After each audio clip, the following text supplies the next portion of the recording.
Haleluya, saya percaya doa kita, dan segala masalah hati kami diangkat ke surga. Dan tolong percaya dengan saya, firman Allah akan memberikan jawaban dan doa akan didengarkan oleh Bapa pada malam ini. Hari ini kita akan belajar seri yang baru, 1 Samuel. Kita akan belajar tentang 1 Samuel.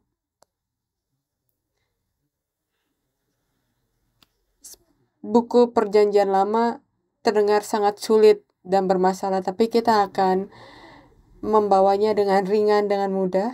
Kita akan membaca dengan pelan-pelan dan sedikit demi sedikit. Saya percaya kalau Allah akan memberikan kita berkat saat kita mempelajari latar belakang dari seri sejarah penebusan. Dan alasan kita menjalani buku ini supaya kita memiliki pengertian, fondasi pengertian, dan saat kita melakukan itu, pesan-pesan sejarah penebusan dan firman akan benar-benar bisa memperkuat pengertian kita. Jadi, 1 Samuel. Sebelum 1 Samuel itu adalah Rut. Itulah buku Rut.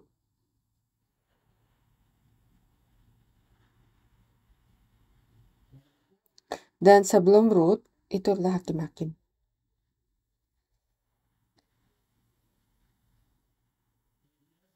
Dan kita telah mempelajari pada zaman Hakim-Hakim, orang-orang lupa dan meninggalkan Allah. Dan melalui buku Rut, Allah memberikan kita pesan kalau ada pemulihan, ada harapan untuk pemulihan. Bahkan perempuan Moab pada saat ia bertobat dan ia datang pada firman Allah, ia dipulihkan. Jadi melalui buku Hakim-Hakim kita melihat kalau orang-orang menjadi jahat dan jatuh dan kelihatan seperti titik di mana tidak bisa kembali atau dipulihkan, seperti dunia yang kita hidupi sekarang. Kadang-kadang mirip seperti kita sekarang yang kita jatuh dan jatuh lagi dan tidak bisa kembali. Tapi melalui buku Rut, Allah menunjukkan bagaimana ia mengembalikan umatnya. Dan melalui buku Samuel, kita melihat bagaimana awal dari Samuel dan mengembalikan pelita Israel. Dan ia mempersiapkan rumah Daud untuk pemulangan Mesias. Dan kalau kita baca buku 1 Samuel dan 2 Samuel, terutama 1 Samuel dalam satu frasa, itu adalah sejarah bagaimana Allah mempersiapkan rumahnya, rumah Daud, untuk pemulihan Mesias. Jadi mari kita mulai dari pasal 1. Saat kita melihat, mari kita juga pikirkan dunia atau zaman saat di mana kita tinggal, dan juga posisi iman kita masing-masing. 1 Samuel pasal 1 ayat 1, ada seorang laki-laki dari Ramataim, Zofim, dari pegunungan Efraim. Jadi kita tahu kalau tanah Kanaan dibagi dan diberikan kepada suku yang berbeda-beda. Jadi ini terjadi di wilayah pegunungan Efraim, dan namanya adalah Elkana bin Yeroham bin Elihu bin Tohu bin Zuf, seorang Efraim. Jadi kitab Rut ditutup dengan silsilah, dan 1 Samuel dimulai lagi dengan silsilah, dan itu adalah silsilah Elkana. Elkana adalah ayah dari Samuel yang juga merupakan suami dari Hana. Dan melihat dari silsilah ini, kalau kita bisa melihat dari 1 Tawarik pasal 6 ayat 22 sampai 28 dan 33 sampai 38, apakah kita bisa lihat bersama-sama? Silsilah seperti apa ini? Keluarga seperti apa ini? Kalau kita lihat di 1 Tawarik pasal 6 ayat 22, dikatakan keturunan Kehat ialah Aminadab, anaknya dan anak orang ini ialah Korah, dan anaknya orang ini ialah Asir. Dan anak orang ini ialah Elkana, dan anak orang ini ialah Ebiasaf, dan anak orang ini ialah Asir, dan anak orang ini ialah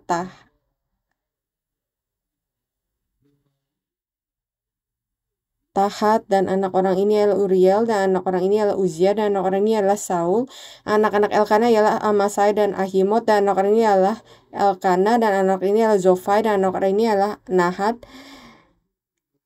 Dan kita lanjut ke pasal ayat 33. Inilah orang-orang yang memegang tugas itu dengan anak-anak mereka dari Bani Kehat, ialah Heman penyanyi itu, dan anak Yoel bin Samuel, bin Elkana, bin Yeroham, bin Eliel, bin Toah, bin Zuf, bin Elkana, bin Mahat, bin Amasai, bin Elkana, dan seterusnya. Dan baca ayat 38, bin Yisar, bin Kehat, bin Lewi, bin Israel. Jadi kita bisa lihat kalau Elkana ini datang dari suku Lewi. Apa yang dilakukan di pegunungan Efraim? Kamu ingat kan kalau suku Lewi itu dikirim ke suku-suku yang berbeda untuk melayani. Jadi mereka melayani di suku Efraim. Jadi suku Lewi keturunan Kehat, dan ia dari keluarga atau divisi musisi. Kamu ingat 24 divisi dari musisi? Jadi mereka adalah bagian dari divisi musisi. Keluarga seperti apakah ini? Keluarga seperti apa ini? Ini adalah keluarga. Kalau di Israel kamu bagian dari 24 divisi, kamu orang yang bergengsi, keluarga yang bergengsi. Ini seperti kamu orang elit. Keluarga kamu memiliki, oh saya dari keluarga Kohat. Ayah saya atau kakek saya adalah satu dari 24 divisi musisi. Dan kamu pasti memiliki apapun yang kamu mau. Kamu punya namanya.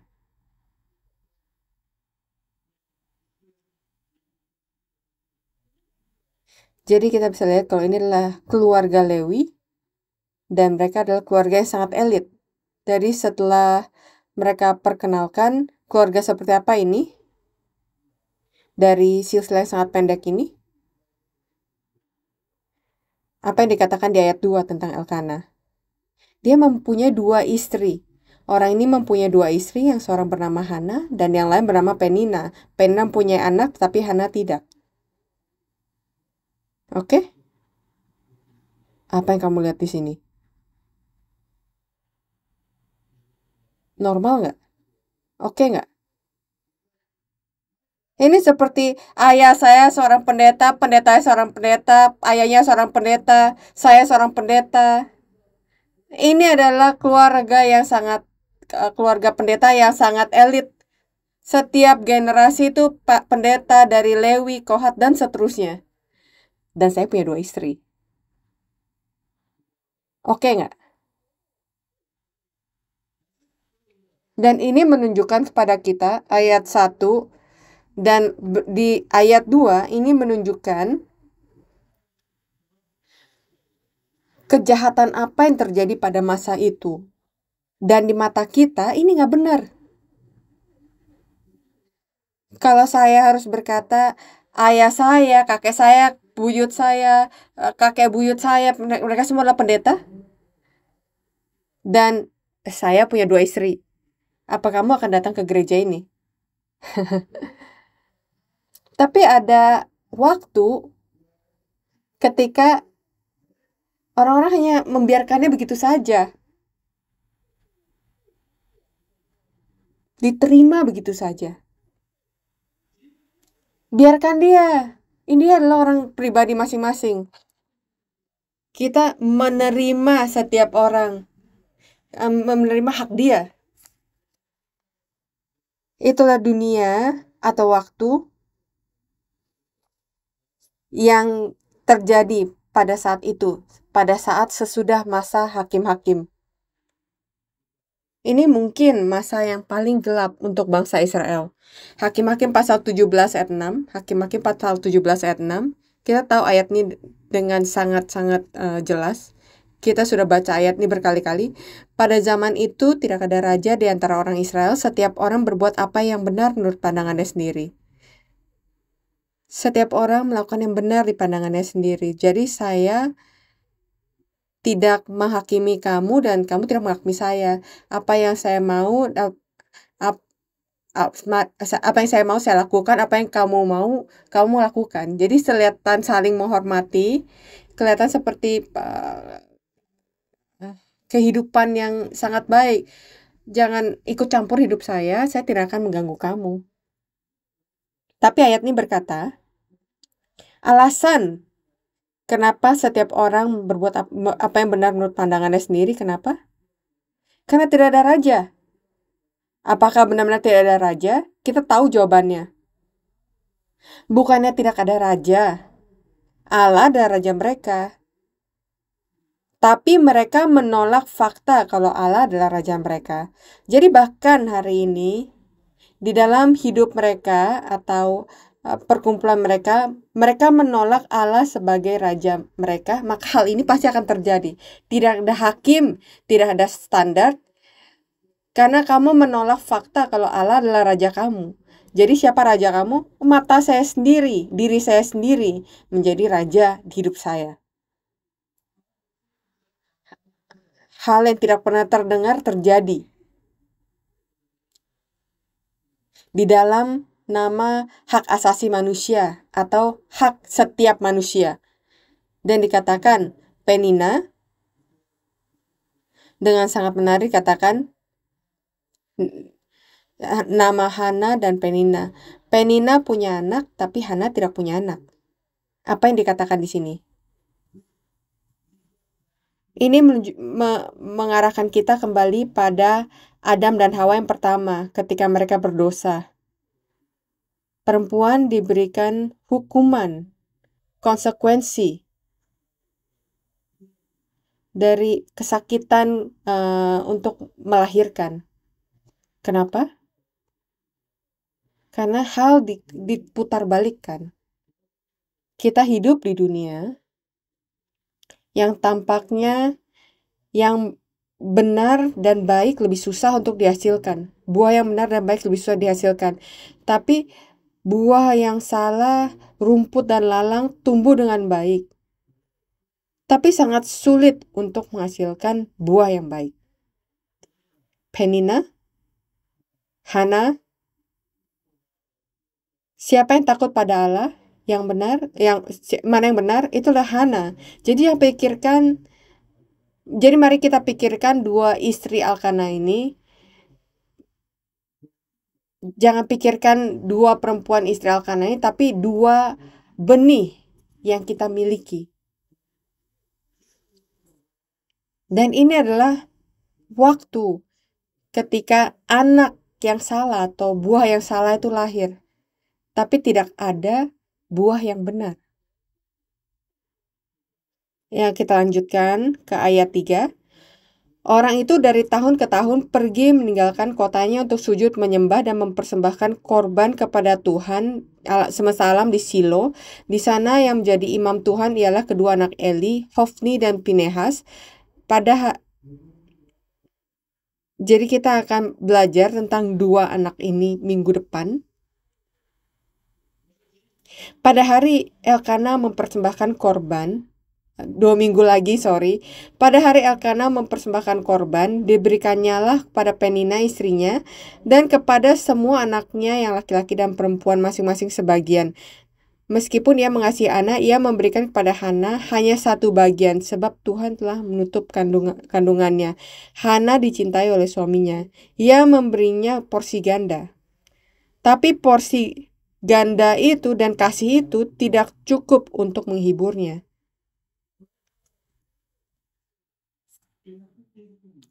pada kenyataannya ada sesuatu yang salah secara fundamental. Jadi secara luar kondisinya bagus, di luar kita mungkin pergi ke gereja dan semuanya, tapi tidak ada kepuasan. Sesuatu yang tidak benar di sana. Kenapa? Apakah karena ia tidak bisa mempunyai anak? Ayat 6 dikatakan, tetapi madunya selalu menyakiti hatinya supaya ia gusar karena Tuhan telah menutup kandungannya. Dua kali dikatakan Tuhan telah menutup kandungannya. Dan diulang, karena Tuhan telah menutup kandungannya. Diulang penekanan ini. Dan ketika ditekankan, dan mungkin ini alasan kenapa musuhnya Penina menyakiti hatinya, membuat dia gusar. Kenapa? Karena dalam konteks dan budaya pada masa itu, perempuan yang tidak bisa memiliki anak atau mandul dianggap dikutuk oleh Allah.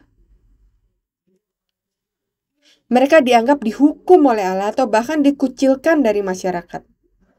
Itu mungkin sebabnya Penina menyakiti hatinya. Kamu pernah nggak memiliki pengalaman ini ketika hal itu tidak ada yang benar? Dan orang-orang berkata, karena kamu melakukan hal yang salah, Allah menghukum kamu.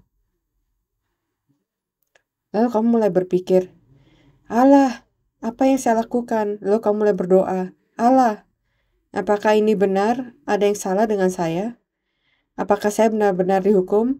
Apakah saya benar-benar dikutuk? Apakah saya benar-benar parah? Apakah saya diusir dari kamu, dipisahkan dari kamu? Ini sangat normal untuk kita berpikir seperti itu. Hana mungkin berpikir dan melalui hal ini setiap saat. Allah, apakah saya benar-benar dikutuk? Apakah kamu telah meninggalkan saya? Apa hal salah yang telah saya lakukan? Dan kalau kamu tidak menjaga firman dan hubungan kamu dengan Allah benar-benar rusak, mungkin ada alasan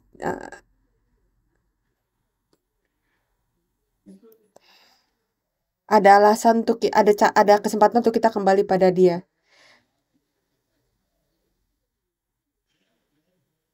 Dan karena tidak bisa memilih anak, ini menuntun dia kepada hubungan dia dengan Allah.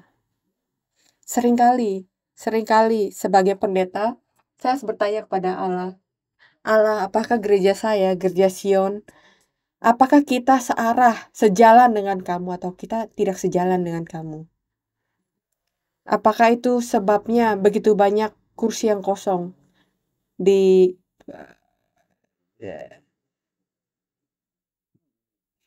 sanctuary Sion, tempat ibadah Sion. Saya sangat senang kita berada di sini karena kursinya penuh. Apakah itu sebabnya kita tidak terlalu bersemangat atau banyak jemaat yang menghadapi begitu banyak masalah? Apakah saya melakukan banyak kesalahan sebagai pendeta? Apakah kita tidak sejalan? Apakah ada sesuatu yang saya lakukan yang salah? Dan itu adalah suatu kesedihan yang saya miliki. Dan Hana melalui hal ini, mari kita baca ayat 7. Demikianlah terjadi dari tahun ke tahun, setiap kali Hana pergi ke rumah Tuhan, Penina menyakiti hati Hana. Jadi bukan hanya beberapa hari, tahun ke tahun. Sehingga ia menangis dan tidak mau makan. Lalu Elkana suaminya berkata kepadanya, Hana, mengapa engkau menangis dan mengapa engkau tidak mau makan? Mengapa hatimu sedih? Bisa nggak kamu bayangkan, bahkan dari sudut pandang Elkana, dia adalah istri yang ia kasihi, tapi ia sangat depresi setiap tahun. Ia tidak makan dengan baik. Dan ia berkata, Bukankah aku lebih berharga bagimu daripada 10 anak laki-laki? Apakah ini penghiburan? Ia mencoba hal yang terbaik. Tapi istri dan perempuan, apakah ini penghiburan? Laki-laki harus menyadari kadang-kadang kita mencoba yang terbaik, tapi kadang-kadang lebih baik kalau kita harus diam dan hanya berdoa. Versi kita untuk menghibur itu tidak menghibur untuk mereka. Ya, laki-laki ya.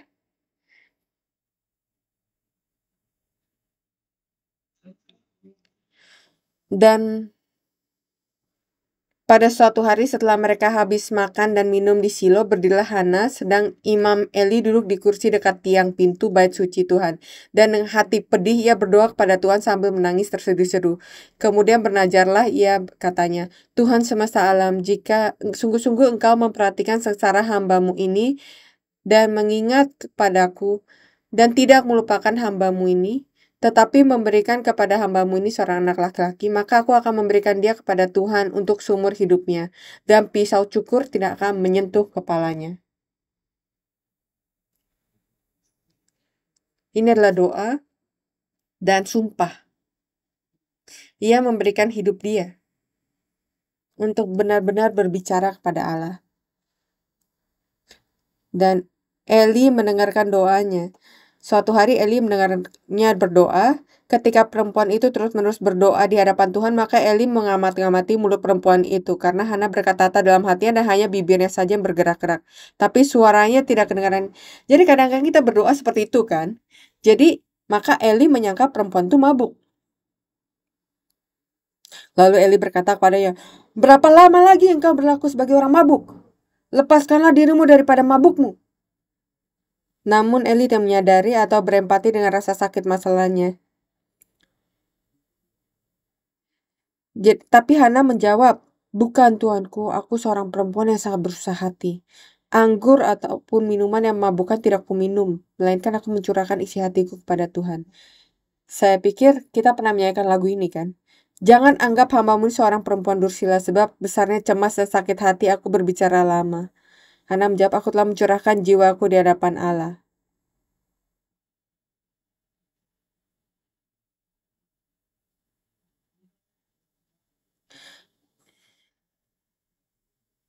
Eli tidak menyadari atau berempati dengan rasa sakit dan masalahnya. Dan ini melambangkan saat-saat ketika yang sama seperti saat ini. Eli menggambarkan gereja, agama. Dan gereja tidak melihat sakit dari dunia ini. Gereja, agama, tidak tahu bagaimana untuk mengerti masalah dan situasi yang sebenarnya, kondisi rohania dari waktu itu. Nah, saya berpikir, kamu mabuk. Dunia ini akan masuk ke neraka. Apa yang harus kita, Eli pada hari ini, pendeta, imam pada hari ini, bukan hanya pendeta, tapi sebagai imamat rajani pada masa ini. Apa yang harus kita lihat dari tangisan dari orang-orang? Semoga kita bisa menjadi gereja yang bisa mendengarkan tangisan dari zaman ini. Dan kita bisa berdoa bersama-sama. Lalu Hana menjawab, aku telah mencurahkan jiwaku di hadapan Allah.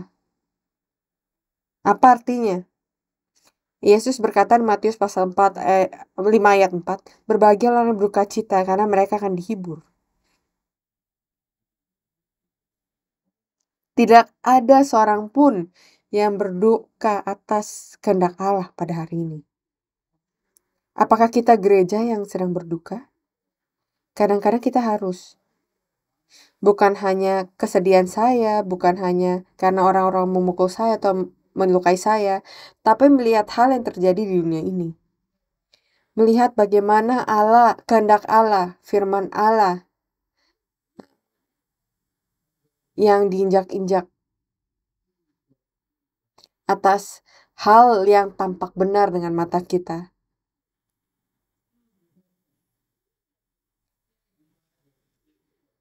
Pertobatan dan kebangkitan yang sebenarnya dimulai dari duka cita untuk mengalahkan dosa dan kegelapan.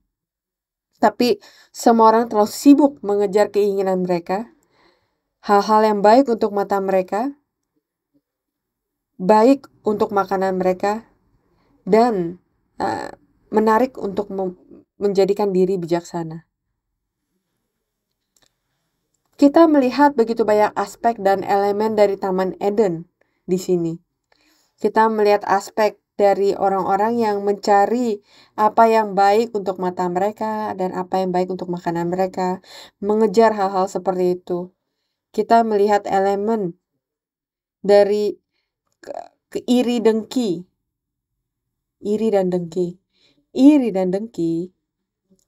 Kalau kita tidak mengerti ini dengan benar, itu tampaknya seperti Hana sedang iri, Ana sedang dengki. Tapi ia melewatinya. Jadi bukan hanya keirian atau kedengkian yang menangis. Tapi pada topik iri ini, kita harus sangat berhati-hati. Karena itu adalah awal dari dosa. Ular membuat Adam dan Hawa menjadi iri atas Allah.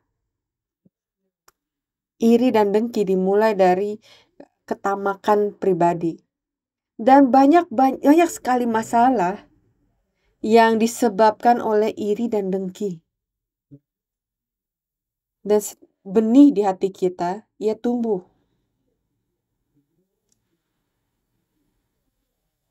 Tumbuh untuk menutup mata kita, dan kita tidak bisa melihat dengan benar atau lurus.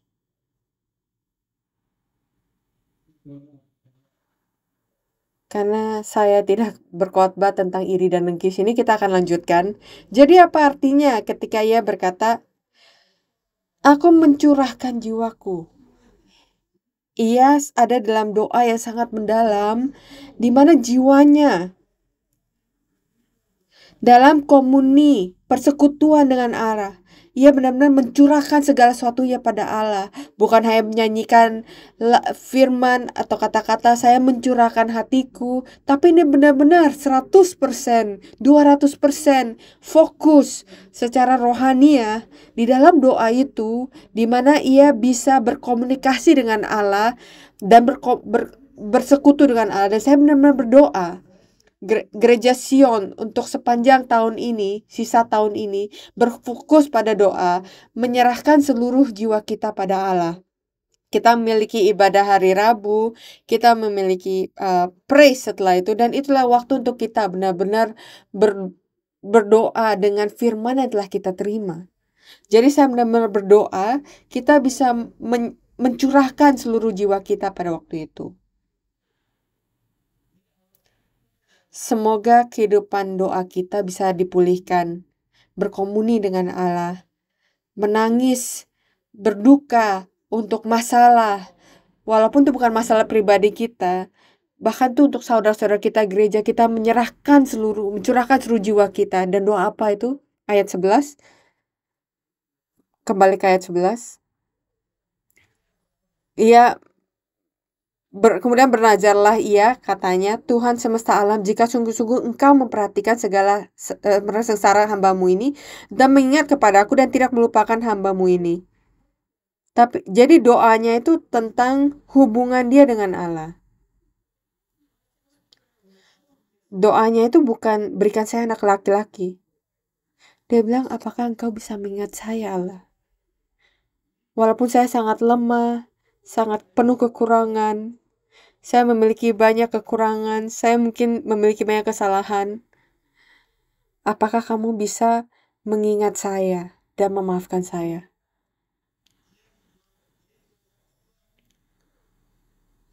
Tetapi memberikan kepada hambamu ini seorang anak laki-laki. Ia meminta anak laki-laki, bukan karena ia mau anak laki-laki, karena iri untuk bersaing dengan Penina. Tapi anak ini adalah tanda kalau Allah telah masih mengingat dia. Maka aku akan memberikan dia kepada Tuhan untuk seumur hidupnya. Ini adalah bagian, bahkan dari umur muda saya mendengarkan cerita tentang Samuel. Kamu juga kan? Saya lebih karena nama saya juga Samuel kan?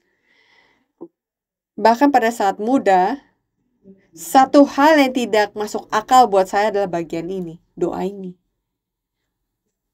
Kalau dia akan memberikannya kembali, kenapa ia memintanya? Dia menangis dan meratap, berikan saya anak laki-laki. Karena kalau kamu berikan kepada saya akan berikan kembali kepada kamu. Sepanjang hidupnya. Apakah dia, kamu tahu, saya tidak mau membesarkan dia. Dia tahu betapa susahnya membesarkan anak, jadi dia bilang, Allah kamu bisa nggak jaga dia?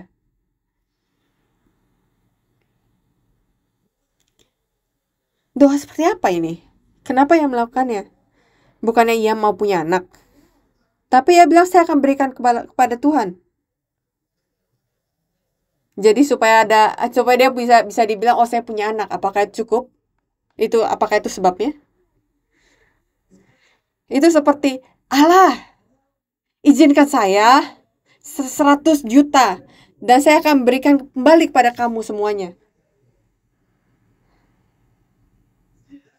Jadi itu sebab siapa yang punya doa seperti itu sebabnya kamu tidak dapat 1 juta dolar kan? Kamu selalu bilang, Allah kalau kamu berikan saya 1 juta, saya berikan kamu 10%. Atau mungkin 20%. Hana tahu doa yang akan dijawab. Allah berikan semua berkat pada saya akan berikan kepada kamu 100%. Sepanjang hidupnya. Sepanjang hidup saya.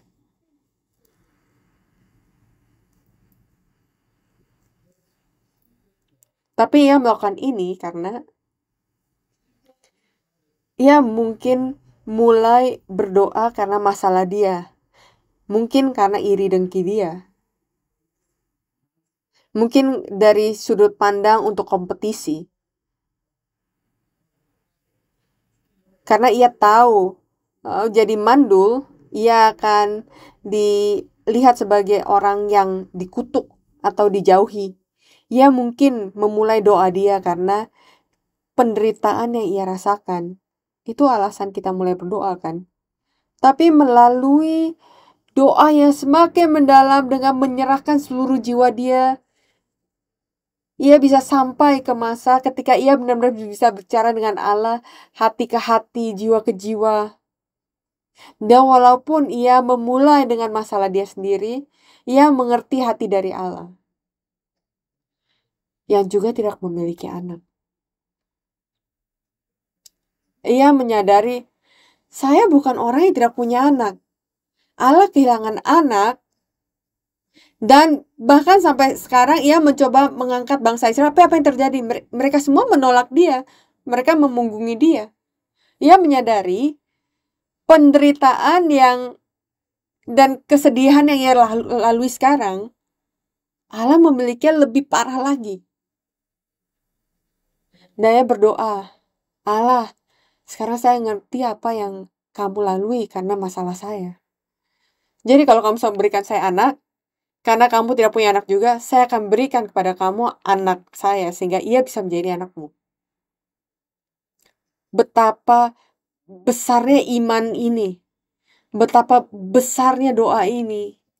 Dari penderitaan, kesedihan, dia menjadi mengerti hati Allah dan ia menyadari apa yang dibutuhkan oleh Allah sekarang. Saya berdoa kepada Allah karena apa yang saya perlukan, tapi melalui hal itu, ia menyadari ini yang saya perlu lakukan sekarang. Dan ketika kita menyadari apa yang bisa kita lakukan untuk Allah, itu memberikan kita sukacita.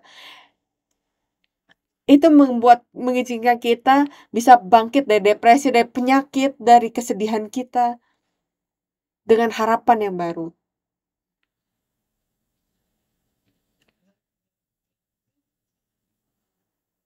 Dan banyak orang yang saya tahu dari sekarang dan masa lalu, yang melakukan pekerjaan Allah, banyak dari mereka memulai karena insiden atau masalah atau sesuatu yang membuat mereka berdoa kepada Allah dan bergumul, dan inilah jawabannya. Ini adalah alasan kenapa mereka bisa bangkit dan mulai bekerja seperti orang gila. Kenapa? Karena mereka menemukan tujuan. Mereka memiliki hubungan dengan Allah dan kamu tidak ingin kehilangannya. Dan saya berdoa kamu dan saya, walaupun kamu telah melaluinya sebelumnya, 2024 sebelum tahun ini berlalu, semoga kita sekali lagi memiliki hubungan dengan Bapa kita dan benar-benar menyadari apa yang dibutuhkan oleh Bapa kita. Kenapa Bapa kita menangis sekarang dan meratap sekarang? Ia tidak akan mengerti hati Allah kecuali ia juga memiliki masalahnya sendiri. Ia tidak akan mengerti hati Allah Bapa jika ia tidak datang dan berdoa.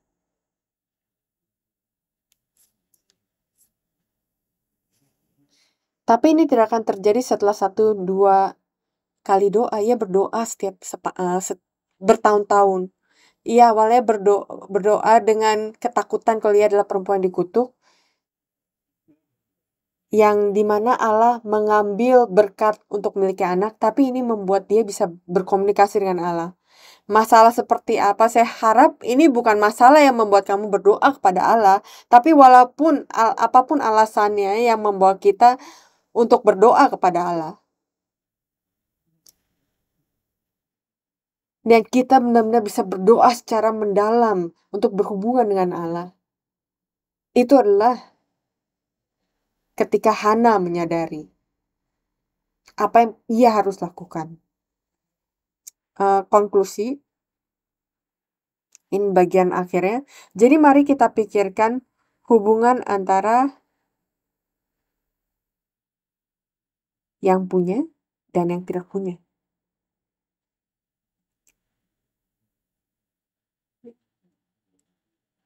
Bentukan di dalam pasal ini. Penina mempunyai anak laki-laki, mempunyai anak. Hana tidak punya anak. Eli punya anak laki-laki. Allah tidak punya anak laki-laki. Hana berdoa kepada Allah untuk mendapatkan anak laki-laki dan menerima anak laki-laki. Melalui doa Hana, Allah juga kini mempunyai anak laki-laki. Jadi Nabi Samuel menjadi sosok yang menjadi bayangan Yesus bahkan sejak kelahirannya.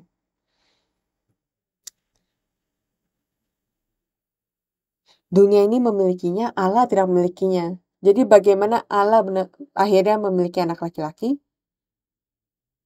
Melalui mereka yang tidak punya. Melalui mereka yang kekurangan. Mereka yang butuh berdoa untuk pada Allah. Semoga kita bisa menjadi yang tidak punya dan mengerti apa yang Allah tidak punya. Jadi melalui kita, Allah juga memilikinya.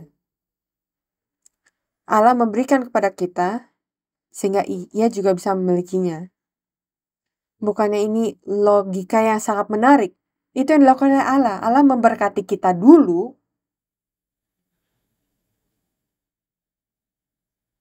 jadi ia bisa dipuaskan juga. Allah berkata kepada Abraham, kamu adalah sumber berkat, kamu adalah berkat. Jadi ia datang dan turun, Melkisedek memberkati dia.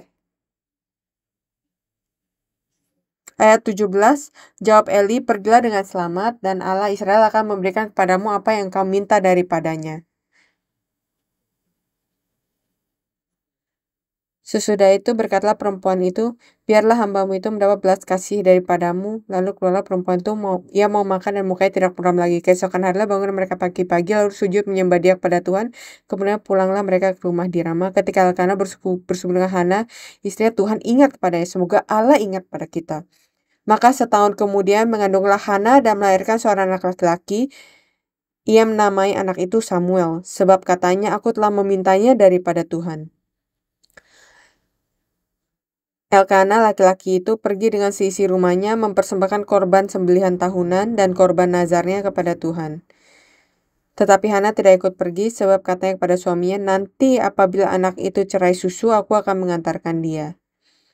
Maka ia akan menghadap ke hadirat Tuhan dan tinggal di sana seumur hidupnya. Kemudian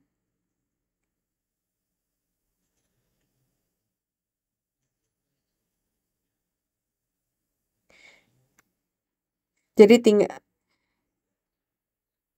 ayat 26, lalu kata perempuan itu, mohon bicara tuanku demi tuanku hidup, akulah perempuan yang dahulu berdiri sini dekat tuanku untuk berdoa kepada Tuhan. Untuk mendapat anak inilah aku berdoa, dan Tuhan telah memberikan kepada aku apa yang kuminta daripadanya. Maka aku pun menyerahkannya kepada Tuhan. Seumur hidup terselah ia kiranya kepada Tuhan. Lalu sujudlah mereka di sana menyembah kepada Tuhan. Semoga kita, Gereja Sion, menjadi seperti Hana. Semoga kita bisa datang kepada Allah dan berdoa dan melahirkan Samuel. Berkat yang Allah berikan kepada kita, berkat yang kita kembalikan kepada dia. Dan Samuel itu menjadi gambaran dari Yesus Kristus, dan ia menjadi asal dari pemulihan dan pengembalian Israel. Kita perlukan ini. Dan kita bisa menjadi seperti ini yang bisa melahirkan Samuel. Allah Bapa, kami bersyukur Engkau memberikan kita waktu ini untuk belajar tentang Hana dan doanya. Dan kita berdoa dan mengangkat seluruh masalah dan isu kita, penderitaan kita, kesedihan kita, kesulitan kita. Dan kami berdoa Engkau akan mengizinkan kita untuk berhubungan dengan Kamu, untuk bisa memiliki persekutuan rohani denganmu. Bantu kami untuk bisa mengerti hal yang Kau lalui. Bantu kami untuk mengerti apa yang kita perlu lakukan. Dan Bapa, semoga jawaban yang kita terima melalui doa, melalui Kamu, menjadi jawaban yang Kau juga ingin dan perlukan. Semoga kita bisa mengembalikan kepada Kamu berkat yang Kau berikan kepada kami. Dan semoga ini menjadi asal muasal dari pekerjaan di akhir zaman dan pekerjaan transfigurasimu. Terima kasih atas kasih karunia-Mu. Dalam nama Yesus kami berdoa. Amin. Mari kita bersyukur pada Allah.